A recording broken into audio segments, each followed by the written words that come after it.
Hello friends, today we will start chapter 1 of class 10th CBSE RBSE that is real number. आज हम chapter 1 start करेंगे real number class 10th का। ठीक है, तो इसका इंट्रोडक्शन कर रहे हैं हम। तो रियल नंबर चैप्टर है, तो पहले हमें रियल नंबर का क्या होना चाहिए, नॉलेज होना चाहिए। तो real number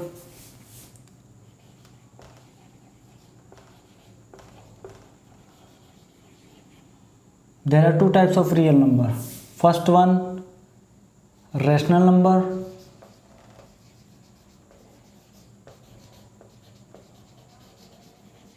Those number which can be expressed in the form of p upon q, and where p and q are integers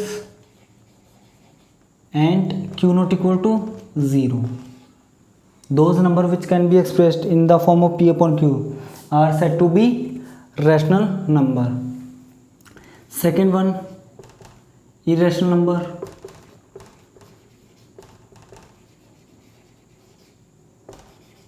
Those number which cannot be expressed in the form of p upon q are said to be irrational number. For example, under root 2, ये कैसे होंगे, इस पर हम बाद में आएंगे। पहले हमें रेशनल नंबर को समझना होगा। ठीक है, अब देखो रेशनल नंबर के कितने पार्ट्स होते हैं। सबसे पहले कौन सा हो गया, रेशनल नंबर में कौन से आते हैं, सबसे पहले आते हैं कौन से, नेचुरल नंबर और नेचुरल नंबर। फर्स्ट वन कौन से आते हैं, नेचुरल नंबर।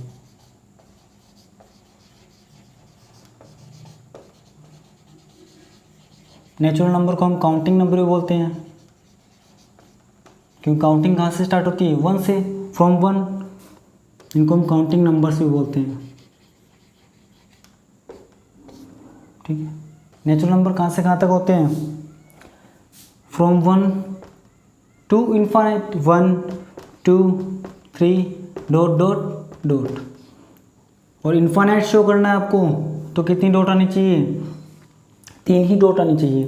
3 से ज़्यादा डॉट आप बिल्कुल नहीं लगाओगे। ठीक है, इन्फाइनाइट को अगर आपको शो करना है तो। सेकेंड वन आते हैं कौन से, whole number. Whole numbers, whole numbers क्या होते हैं, नेचुरल नंबर में आप 0 ऐड कर दो तो वो क्या हो जाएंगे, होल नंबर हो जाएंगे। 0 1 2 3 डॉट डॉट डॉट। जो थर्ड वन है वो है इंटीजर, इंटीजर्स। ठीक है, इंटीजर्स में एक तो न्यूट्रल नंबर होता है 0। 0 के आरएचएस साइड में कौन से होते हैं, पॉजिटिव इंटीजर होते हैं। ठीक है ना, इन्फाइनाइट तक। ठीक है, 0 के एलएचएस में क्या होते हैं, नेगेटिव इंटीजर, इन्फाइनाइट तक, माइनस इन्फाइनाइट तक। जो फोर्थ वन होंगे वो कौन से होंगे, फ्रैक्शन। और फ्रैक्शंस क्या होते हैं, fractions are numbers which can be used to count parts. Fraction वो नंबर होते हैं जो काउंट को जो पार्ट्स को ना काउंट करने के यूज़ में आते हैं। तो इस बात को हम लिख रहे हैं, fractions are numbers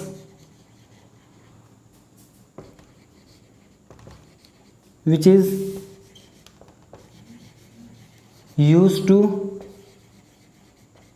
count parts। Parts को काउंट करने में किसका यूज़ होता है, फ्रैक्शंस का यूज होता है।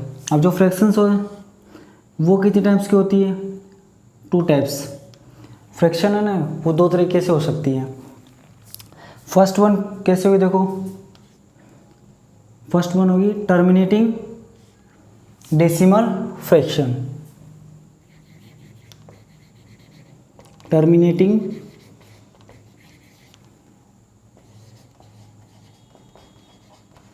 Decimal fraction.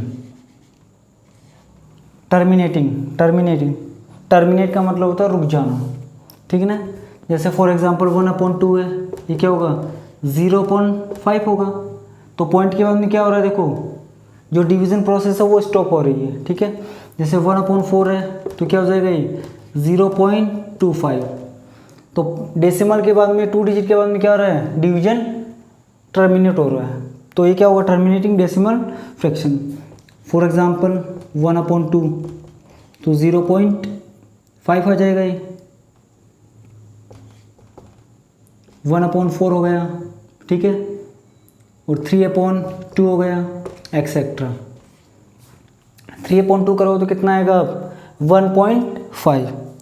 जो सेकेंड फ्रैक्शन है वो कैसी है, देखो, non terminating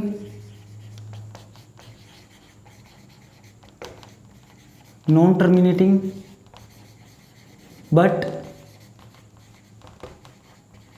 decimal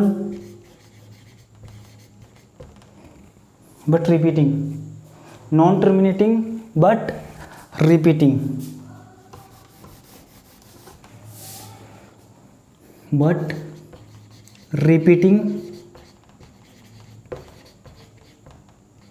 decimal fraction. For example 1/3 करोगे आप तो कितना आएगा, 0.333 एंड सो ऑन, ठीक है। तो आप इसको क्या लिख सकते हो, 0.3 बार का मतलब क्या होगा, वही नंबर बार बार क्या हो रहा है, रिपीट हो रहा है, ठीक है। तो ये कैसे होंगे, नॉन टर्मिनेटिंग। देखो जो डिवीज़न के बाद में जो भी नंबर आ रहे हैं ना वो टर्मिनेट नहीं हो रहे हैं। अब टर्मिनेट नहीं हो रहे हैं लेकिन क्या हो रहे हैं, रिपीट ज़रूर हो रहे हैं। तो non terminating but repeating decimal fraction. तो all natural numbers are rational number, ठीक है, और whole numbers are rational number, all integers are rational number, ठीक है ना। और फ्रैक्शंस, ऑल फ्रैक्शंस। अब फ्रैक्शंस देखो, टर्मिनेटिंग डेसिमल फ्रैक्शन होगा तो भी वो क्या है, रेशनल नंबर है, और अगर non terminating but repeating decimal fraction होगा तो भी वो क्या है, रेशनल नंबर है, ठीक है। अब जो इरेशनल नंबर है ना वो कैसे होंगे, देखो इसका डेसिमल एक्सपेंशन कैसा होगा, इसका जो डेसिमल एक्सपेंशन होगा वो कैसा होगा, non terminating and non repeating, ठीक है, non terminating and non repeating. For example √2, 1.414 and so on. तो कोई भी नंबर क्या है वो रिपीट नहीं होगा इसमें, ये चलता जाएगा, ठीक है, ना तो ये रुकेगा ना ही कोई नंबर रिपीट होगा इसमें। √3 is an irrational number, √5 is an irrational number, etcetera. और आगे की जो एक्सरसाइज है ना 1.3 उसमें हम इसको प्रूव भी करेंगे कि √2 ना वो इरेशनल नंबर कैसे होता है, ठीक है। तो ये एक बेसिक इंट्रोडक्शन था रियल नंबर्स का, तो आप फटाफट इसको नोट कीजिए। फिर ये जो चैप्टर है रियल नंबर एक्सरसाइज 1.1 है, इसमें हम क्या पढ़ने वाले हैं वो चीज़ देखेंगे हम। तो पहले आप इसको नोट कीजिए। एक्सरसाइज 1.1 में जो हम पढ़ने वाले हैं ना, फर्स्ट टॉपिक वो क्या है, Euclid division algorithm, Euclid's division algorithm, ठीक है, ये हम पढ़ने वाले हैं। और यूक्लिड डिवीजन एल्गोरिथम जिसके ऊपर बेस्ड है वो क्या है, it is based on Euclid's division algorithm, ठीक है। ये यूक्लिड डिवीजन लेमा, ये किसके ऊपर बेस्ड है, Euclid division lemma, it is based on Euclid division lemma. यहाँ पे जो लेमा का मीनिंग है ना, what is the meaning of lemma. Lemma का मीनिंग होता है, लेमा एक ऐसा स्टेटमेंट है जो दूसरे स्टेटमेंट को ट्रू करने के लिए यूज़ में होता है। I repeat it again, lemma एक ऐसा स्टेटमेंट है जो दूसरे स्टेटमेंट को ट्रू करने के लिए यूज़ में होता है। देखो इसके स्टेटमेंट को ट्रू करने के लिए हम किसका यूज़ करेंगे, हम यूक्लिड डिवीजन लेमा का यूज़ करेंगे हम। यूक्लिड डिवीजन लेमा कुछ भी नहीं है, आप छोटी क्लासों में पढ़ते आ रहे हो। अगर आपने ए को डिवाइड किया है किससे, बी से, तो एक क्वोशंट आएगा, ठीक है ना, एक रिमाइंडर आएगा। और रिमाइंडर आपको पता है क्या होगा, 0 के इक्वल होगा या फिर ग्रेटर देन 0 होगा, लेकिन हमेशा क्या हो, लेस देन डिवाइज़र, हमेशा लेस देन डिवाइज़र होगा। फॉर एग्जांपल मैं 6 को डिवाइड कर रहा हूँ 3 से, 7 को डिवाइड कर रहा हूँ 3 से, 8 को डिवाइड कर रहा हूँ 3 से, और 9 को डिवाइड कर रहा हूँ किससे, 3 से। तो 3 2 ज़ा 6, रिमाइंडर 0, 3 2 ज़ा 6, रिमाइंडर 1, 3 2 ज़ा 6, रिमाइंडर 2, 3 3 ज़ा 9, रिमाइंडर 0। तो रिमाइंडर्स क्या क्या आ रहे हैं, 0 1 2, लेस देन डिवाइजर आ रहे हैं। देख लो आप, कभी भी डिवाइजर के इक्वल या डिवाइजर से बड़ा रिमाइंडर कभी नहीं होगा। इसमें जो सेकंड टॉपिक है जो हम पढ़ने वाले हैं वो क्या है, fundamental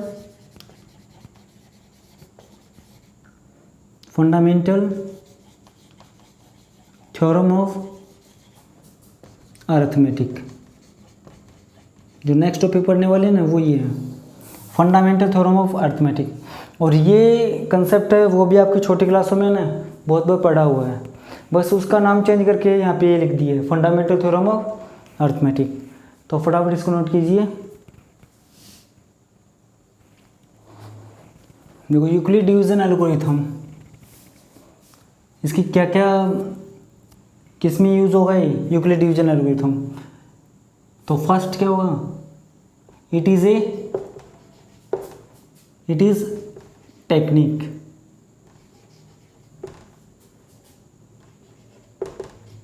it is technique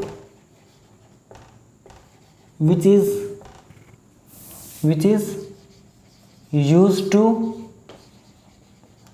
compute HCF of two numbers। ये एक ऐसी टेक्निक है जिससे हम क्या दो नंबर का HCF फाइंड कर सकते हैं, ठीक है। सेकंड जो इसमें थिंग है नोट करने वाली वो क्या है, इट इज़ बेस्ड ऑन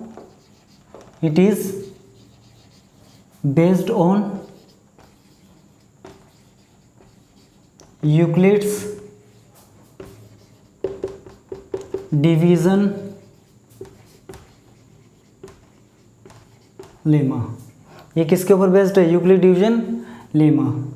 जो थर्ड इसमें नोट करने वाली बात है वो कौन सी है, वो ये है कि it is applicable only for two positive integer, ठीक है। It is applicable only for two positive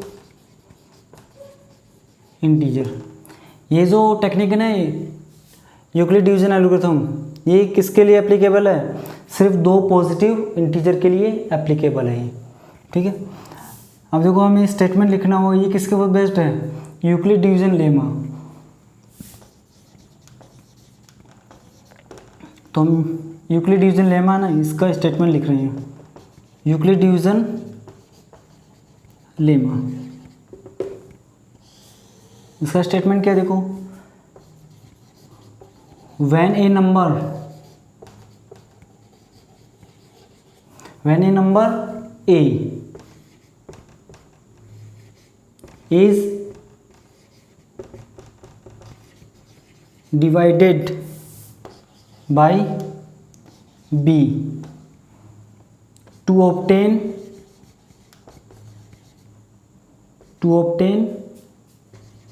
quotient q and remainder r, then there exists a relation between a, b, q and r, and that is, अगर मैं a को divide कर रहा हूँ b से तो ए क्या हो गया मेरा, डिविडेंड हो गया, बी क्या हो गया, डिवाइजर हो गया, क्यू क्या हो गया, क्वोशिएंट हो गया, आर क्या हो गया, रिमाइंडर हो गया। वेयर आर की वैल्यू क्या होगी, 0 और greater than 0 but less than divisor B. A जो ए है ना हमारा वो क्या है, डिविडेंड, और बी क्या है हमारा, डिवाइजर, इनटू में क्वोशिएंट, प्लस में रिमाइंडर। ठीक है, तो पहले हमें किसका कंसेप्ट समझना है, कंसेप्ट ऑफ HCF। ठीक है, तो पहले हम HCF का कंसेप्ट समझेंगे। पहले इसको आप नोट डाउन कीजिए। अब हम समझेंगे क्या, concept of HCF।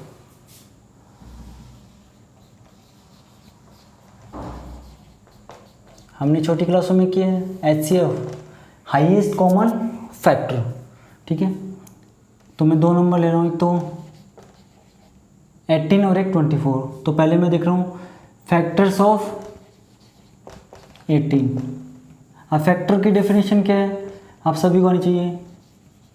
Factor is a number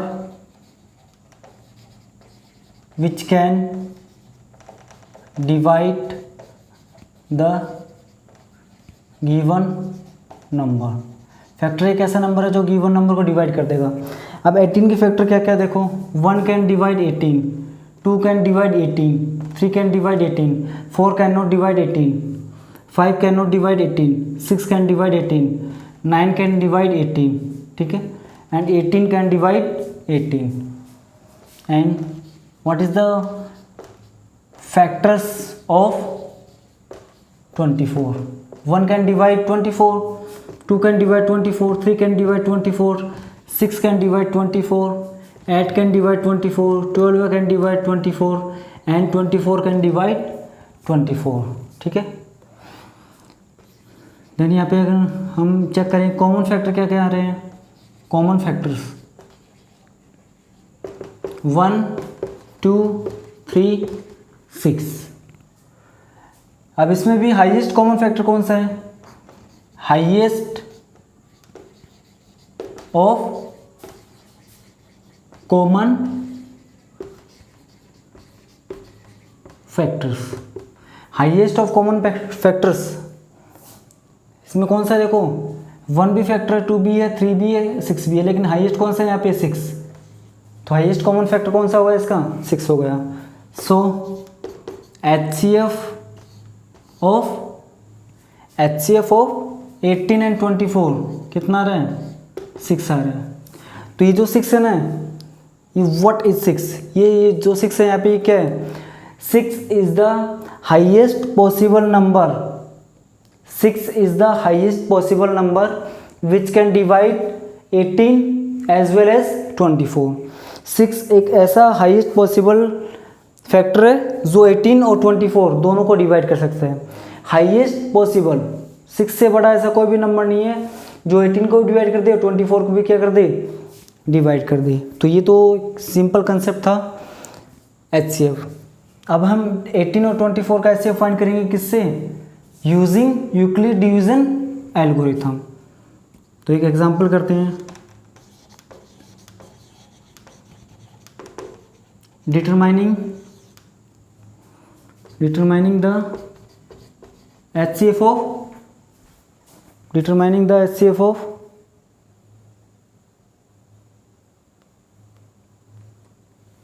determining the HCF of 18 and 24 using Euclid's division algorithm. ठीक है, देखते हैं इसका solution. Euclid division algorithm, step first क्या होगी, देखो यहाँ पे जो एल्गोरिथम है ना उसका मीनिंग होता है step by step process to achieve something. Algorithm means होता है step by step process to achieve something. जैसे आप स्कूल में जाते हो, सबसे पहले प्रेयर होती है, फिर second prayer, first second third eighth, ठीक है ना, बीच में इंटरवल, लास्ट में 8 पीरियड के बाद में क्या होगा, आपकी छुट्टी होगी। तो ये क्या है, एक स्टेप बाय स्टेप प्रोसेस है, ठीक है।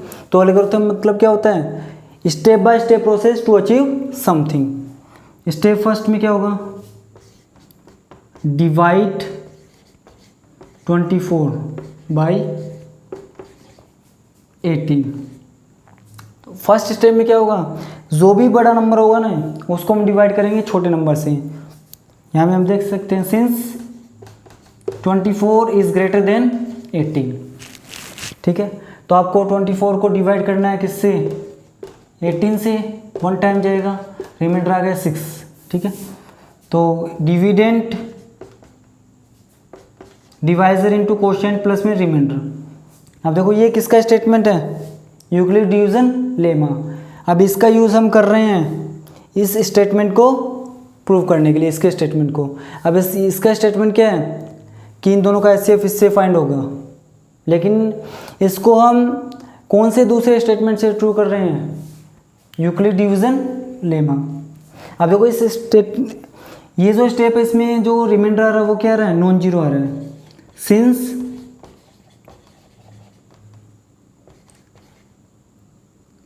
Reminder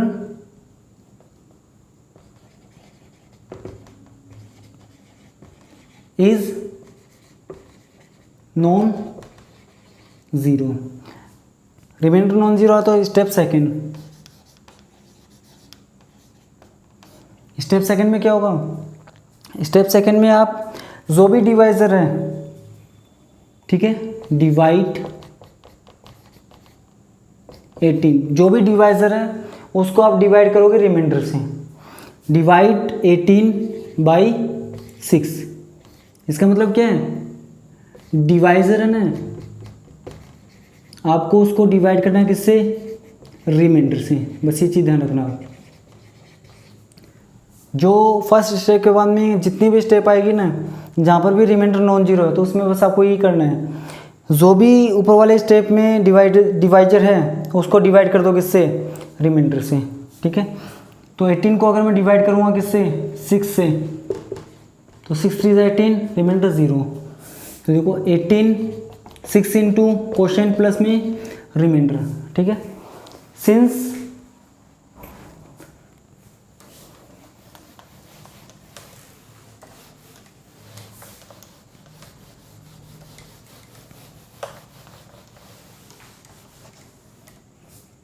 here remainder is 0, here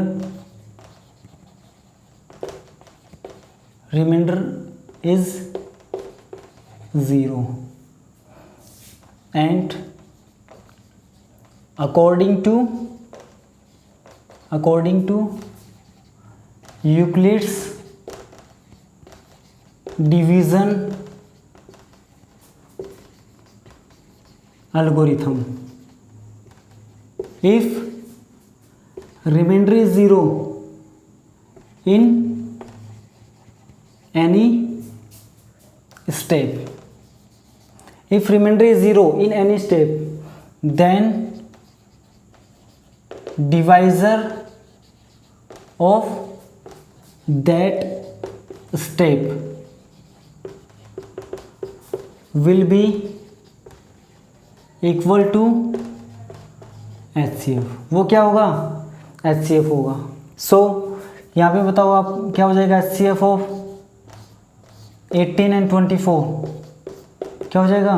second step में क्या आ रहा है, रिमाइंडर 0 आ रहा है, तो सेकंड स्टेप का देखो डिवाइजर कितना है, 6, तो ये HCF हो जाएगा इनका, ठीक है।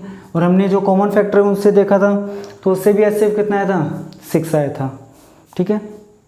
अब इसकी खास बात ये है कि हमें बार बार में ना फैक्टर नहीं करने पड़ रहे हैं नंबर्स के, बिना फैक्टर हम पता लगा रहे हैं कि HCF क्या होगा।